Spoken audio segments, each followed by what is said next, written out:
विद्यार्थी मित्रांनो, सातवीच्या दुसऱ्या लेक्चर मध्ये तुमचं स्वागत। आज आपण the parts of speech page number 9 वरची ही कविता आहे। जर आपण खरंच या पार्ट्स ऑफ स्पीच या शब्दाकडे जर काळजीपूर्वक पाहिलं तर काय होईल सांगा। पार्ट्स म्हणजे भाग, पार्ट्स म्हणजे भाग आणि स्पीच म्हणजे काय?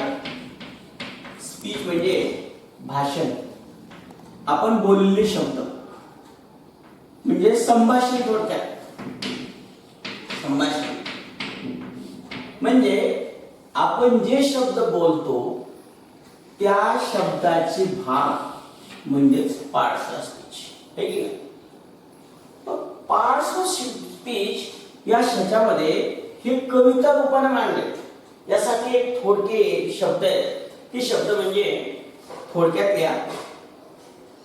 त्या शब्दांच्या 8 जाती आहेत, म्हणजे पार्ट्स ऑफ स्पीचचे 8 एक शब्द म्हणजे प्रकार। तर पहिला एक नाउन, ह्याला आपण नाम म्हणतो, नाउन म्हणजे नाम। दुसरा आहे प्रोनाउन, प्रोनाउन म्हणजे सर्वनाम। तिसरा आहे वर्ब किंवा ऍडजेक्टिव्ह, ऍडजेक्टिव्ह ऍडजेक्टिव्ह म्हणजे विशेषण। चौथा ऍडवर्ब, ऍडवर्ब म्हणजे क्रिया विशेषण, क्रिया विशेषण। पाचवं वर्ब, वर्ब म्हणजे क्रियापद। सहावं प्रीपोजिशन, PREPOSITION, याला मराठीत म्हणतात शब्दयोगी अव्यय। काय म्हणतात? शब्दयोगी अव्यय। त्यानंतर 7वी आहे कंजक्शन्स, कंजक्शन्स म्हणजे उभयान्वयी अव्यय, उभयान्वयी अव्यय। आणि शब्दाची जी 8वी जात आहे ती म्हणजे इंटरजेक्शन्स,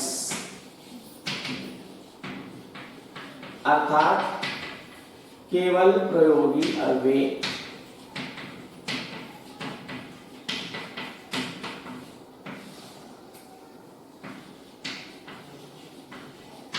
तर मित्रांनो, ही जी शब्दाच्या जाती आहेत, आपण जे काय बोलतो त्या सगळ्यांवर एक वेगवेगळे भाग केले जातात। म्हणजे शब्द, आपण बोललेल्या प्रत्येक गोष्टीचे, शब्दाचे वेगवेगळे भाग म्हणजेच काय? द पार्ट्स ऑफ स्पीच, म्हणजे शब्दाच्या जाती। ह्याला आपण शब्दाच्या जाती असं म्हणतो। म्हणून नाउन म्हणजे नाम, प्रोनाउन म्हणजे सर्वनाम, ऍडजेक्टिव्ह म्हणजे विशेषण, ऍडवर्ब म्हणजे क्रियाविशेषण, वर्ब म्हणजे क्रियापद, प्रीपोजिशन म्हणजे शब्दयोगी अव्यय, कंजक्शन्स म्हणजे उभयान्वयी अव्यय आणि इंटरजेक्शन्स म्हणजे केवल प्रयोगी अव्यय। या सगळ्यांकडे जर आपण काळजीपूर्वक पाहिलं तर एक लक्षात येतं की हा एक ग्रामरचा भाग आहे। म्हणजेच this is a part of grammar, but our poet, unknown poet, arranged this poem into the poetic manner। म्हणजे अनामिक कवीने शब्दांच्या जातीवर असणारी कविता रूपानं ग्रामरचा भाग मांडलाय। आलं लक्षात? तर पाहूया आपण सी टू डिटेल्स शब्दांच्या जाती, the parts of speech. First upon I shall read the poem and you will see to your textbook page number 9. Every name is called a noun. Every name is called a noun as field and fountain, street and town. As field and fountain, street and town. In place of noun, the pronoun stands. In place of noun, the pronoun stands as he and she can clap their hands. As he and she can clap their hands. The adjective describes the theme as a magic wand or bridal ring. The verb means action, something done, to read and write, to jump and run. How things are done, the adverb tells. As quickly, slowly, badly, well. The preposition shows relation, as in the street or at the station. Conjunction join in many ways. Sentences, words, or phrase and page. Phrase and page. The interjection cries out, hark! I hear an exclamation mark. Through poetry, we learn how much of these make up the parts of speech. तर विद्यार्थी मित्रांनो, अनामिक कवीने ही जे शब्दाच्या जाती काव्य रूपाने मांडल्या, बाकी काय नाही.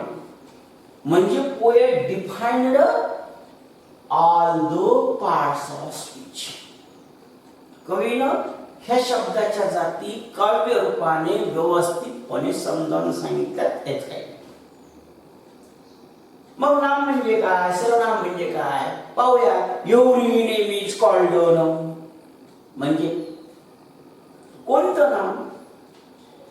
प्रत्येक वस्तूच्या नावाला नाव असे म्हणतात. एव्हरी नेम, कोणतेही नाव असतं.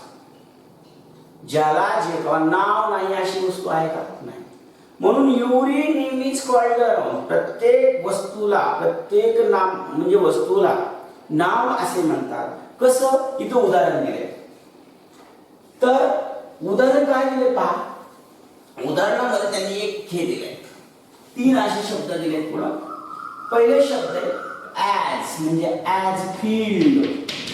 फील्ड एक नाउन झालं. कारण नाव म्हणजे काय?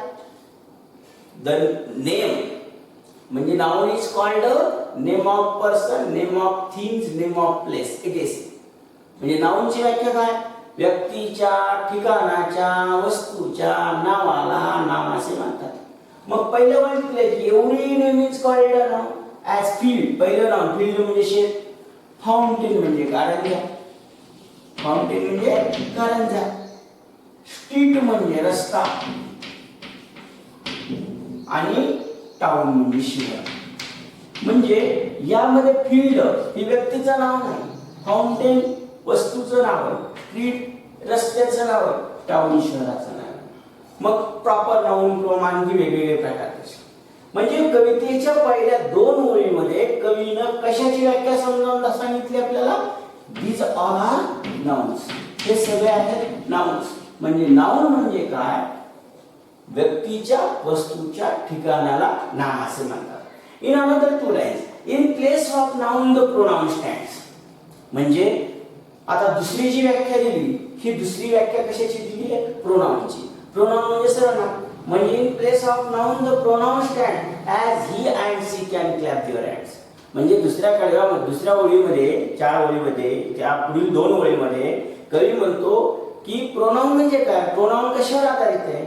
As he and she can clap their hand. प्रोनाउनची, सर्वनामाची जी व्याख्या आहे ती अशी आहे की नामाऐवजी वापरल्या जाणाऱ्या शब्दाला काय म्हणतात? सर्वनाम असे म्हणतात. मग उदाहरण आता हे फील्ड, फाउंटेन, स्ट्रीट, टाउन या नामाला जर प्रोनाउन द्यायचं तर काय येईल? इट येतो. आणि इथं जर राम असेल, रामला प्रोनाउन ही, आणि सीताला प्रोनाउन सी. मग हे जे नाव प्रोनाउन्स आहे, in place of noun the pronoun stands. म्हणजे नामाऐवजी वापरल्या जाणाऱ्या छोट्याशा शब्दाला सर्वनाम असे म्हणतात. जसं he she can clap their hands, म्हणजे ही आणि सी, म्हणजे ही कुणाला म्हणावं, मुलाला ही, मुलीला सी, हे दोघंही टाळ्या वाजवतात आणि म्हणून त्यांच्याऐवजी वापरले जाणारे शब्द ही आणि सी हे काय आहे, pronoun. The adjective describe a thing as magic band or bridal ring. आता मॅजिक बँड म्हणजे जादूची कांडी आणि ब्राइडल रिंग म्हणजे नवरीच्या हातात असणारी अंगठी. म्हणून the adjective describe a thing. आता तिसरी जी शब्दाची जात आहे ती म्हणजे विशेषण. मग विशेषण म्हणजे काय, नामाविषयी, नामाबद्दल विशेष माहिती सांगणाऱ्या शब्दाला विशेषण असे म्हणतात. म्हणून the adjective describes a thing as magic band or a bridal ring. म्हणजे ॲडजेक्टिव्ह म्हणजे काय, विशेषण म्हणजे काय, विशेषण त्या नामाबद्दल विशेष माहिती देतं, म्हणजे त्याचं वर्णन करतो. जसं मॅजिक बँड. मॅजिक बँड म्हणजे काय, जादूची कांडी. म्हणजे नाम कोणतं आणि ॲडजेक्टिव्ह कोणतं बघा. म्हणजे तिसरा पार्ट जे आहे यामध्ये तर मॅजिक बँड. आता इथे शब्द दिलाय, याच्यात ॲडजेक्टिव्ह पाहतो आपण. ॲडजेक्टिव्ह म्हणजे विशेषण, म्हणजे बँड हे झालं नाउन, बँड काय झालं नाउन, आणि मॅजिक काय झालं ॲडजेक्टिव्ह. म्हणजे ॲडजेक्टिव्ह म्हणजे काय, ॲडजेक्टिव्ह याला म्हणतात या नामाबद्दल या शब्दाने विशेष माहिती दिली आहे की नाही. म्हणजे नामाबद्दल विशेष माहिती सांगणाऱ्या शब्दाला विशेषण असे म्हणतात. आणि पुढे दिले ब्राइडल रिंग. ब्राइडल रिंग म्हणजे नवरीची अंगठी. तर द वर्ब मीन्स ॲक्शन. आता पुढची शब्दाची जात म्हणजे वर्ब. वर्ब म्हणजे क्रियापद. तर verb means action, something done, to read and write, to jump and run. म्हणजे आता चौथी जी प्रकार हे आहे त्याला म्हणतो वर्ब. वर्ब म्हणजे क्रियापद. क्रियापद म्हणजे काय, क्रियापद म्हणजे काय की words that describe or word that shows an action or status is being called verb. म्हणजे असे शब्द की वाक्याचा दर्जा, वाक्यातील क्रिया, म्हणजे सोप्या भाषेमध्ये सांगायचं म्हटलं तर वाक्यातील क्रियादर्शक शब्दाला क्रियापद असे म्हणतात. मग कवीने ह्या क्रियापदाची व्याख्या कशी केली, द वर्ब मीन्स ॲक्शन, म्हणजे वर्ब म्हणजे क्रियापद, समथिंग डन की जे काही आपण करतो ते, जी क्रिया करतो त्याला क्रियापद म्हणतो. यासाठी रीड आहे. रीड म्हणजे लिहिणे. आपण लिहितो, लिहिणे ही क्रिया झाली. राईट, राईट म्हणजे रीड म्हणजे वाचणे, राईट म्हणजे लिहिणे. आणि जंप, पुढे जंप दिला, जंप म्हणजे उडी मारणे. रीड म्हणजे वाचणे, राईट म्हणजे लिहिणे, जंप म्हणजे उडी मारणे, आणि रन, रन म्हणजे पळणे. ह्या सगळ्यांना काय म्हणतो, क्रियापद. म्हणजे ह्या क्रिया आहेत, read, write, jump and run. त्यानंतर how things are done, the adverb. क्रिया म्हणजे क्रियापदानंतर पाचवी जी जात आहे ती आहे इथे दिली ॲडव्हर्ब. तर ॲडव्हर्ब म्हणजे क्रियाविशेषण. मग क्रियाविशेषण म्हणजे काय, how things are done, the adverb. म्हणजे एखादी क्रिया कशी केली जाते त्या क्रियेची रीत सांगणारा शब्द म्हणजे क्रियाविशेषण. म्हणजे जसं क्विकली,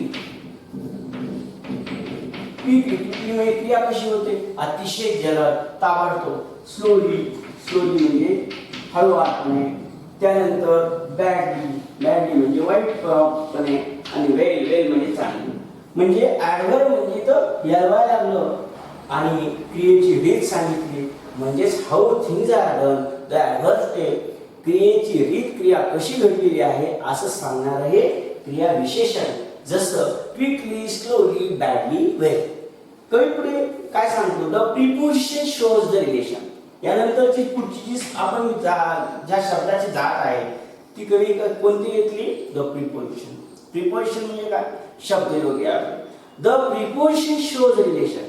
रिलेशन म्हणजे काय, नातं. म्हणजे प्रिपोजिशनची व्याख्या कशी केली की समजा हे पुस्तक आहे, त्यावर खडू आहे, म्हणजे the chalk piece is on the book. म्हणजे या ऑन, ऑन म्हणजे वर, ऑन हे झालं प्रिपोजिशन. मग प्रिपोजिशनची व्याख्या काय की एका नामाचा संबंध वाक्यातील दुसऱ्या नामाशी जोडणाऱ्या छोट्याशा शब्दाला प्रिपोजिशन म्हणतो.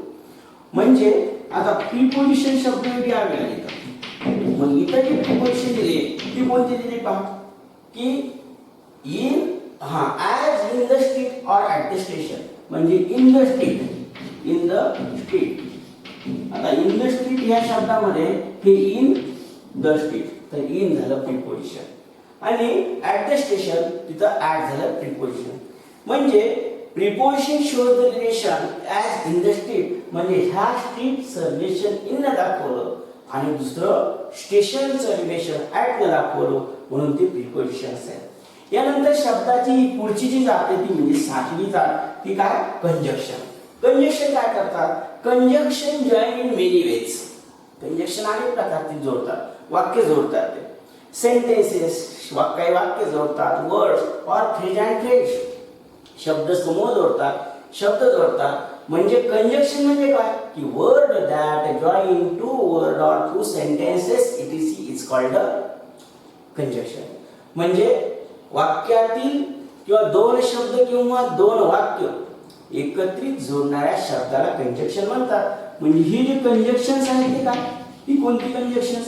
कंजक्शन्स ही इथं दिलेली आहेत. कोणती? Join in many ways. Sentences, words और फ्रेज अँड फ्रेज म्हणजे जसं उदाहरण म्हणून अँड आहे, त्यानंतर बट आहे, इटीसी एक्सेट्रा या पद्धतीनं ह्याला म्हणतो आपण कंजक्शन्स. अँड आहे किंवा ऑर आहे त्याचबरोबर. आता शेवटची जात जी आहे शब्दाची कवीने सांगितली आहे इंटरजेक्शन्स. इंटरजेक्शन्स म्हणजे काय? केवळ प्रयोगी अन्वय याला म्हणतो आपण, केवळ प्रयोग. मग इंटरजेक्शन्स क्राईड आउट हार्ड. आता इथं हार्ड हा शब्द दिला बघा.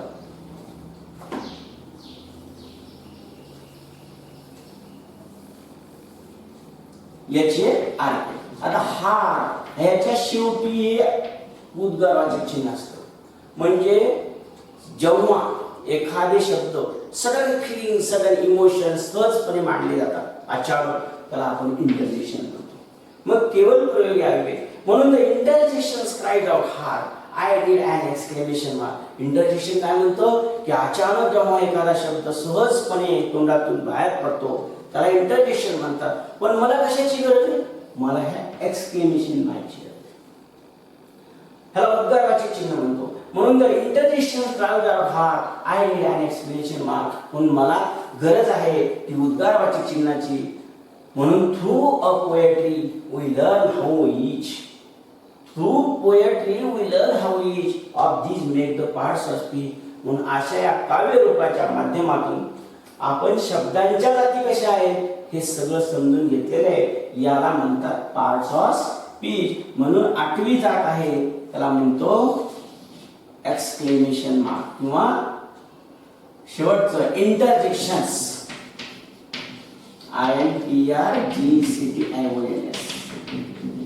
तर त्याला म्हणतो केवळ प्रयोग. मी हा त्याच्यामध्ये समजा उदाहरणार्थ ओ गॉड किंवा ओ यश, अरे रे, ओ गॉड. त्यानंतर बट अलास. तर या सगळ्यांना आपण इंटरजेक्शन्स म्हणतो. तर विद्यार्थी मित्रांनो पुढे हेच आपल्याला काम करायचं. आता इथे एक पुढे हे दिली फिगर दिली आपल्याला. आता ही कविता रूपाने अनामिक कवीने सांगितली.